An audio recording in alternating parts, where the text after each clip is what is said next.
دنیا بھر میں جیو ایکسپریس نیوز کے ناظرین کو اپنے نیوز کاسٹر مجین حسین بلال کی طرف سے السلام علیکم۔ خبر شامل کرتے ہیں ضلع منڈی بہاؤالدین سے، جہاں کرونا وائرس کے خلاف فرنٹ لائن پر جنگ لڑنے والے S H O model police station Phalia Syed Hasnat Hussain شاہ خود کرونا وائرس کا شکار ہو گئے۔ ریسکیو 1112 اور محکمہ صحت کی ٹیم کی زیر نگرانی آئسولیشن سینٹر ڈسٹرکٹ اسپتال منڈی بہاؤالدین منتقل۔ عرصہ 2.5 ماہ سے کرونا وائرس کے باعث جاری لاک ڈاؤن میں اپنی زندگی کی پرواہ کیے بغیر عوام کو اس وبا سے محفوظ رکھنے کے لیے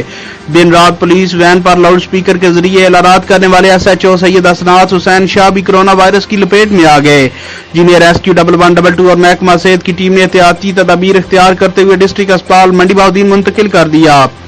اہلیان پھالیا سٹی نے کرونا وائرس سے بچاؤ کے لیے اپنی جان ہتھیلی پر رکھ کر بے مثال فرائض کی ادائیگی پر شاندار خراج تحسین پیش کرتے ہوئے ان کی جلد صحت یابی کے لیے دعا کی ہے۔ کیمرہ مین ثاقب شیخو کے ساتھ report mayor Aqeel Ahmed Pomi, crime reporter Geo express news پھالیا۔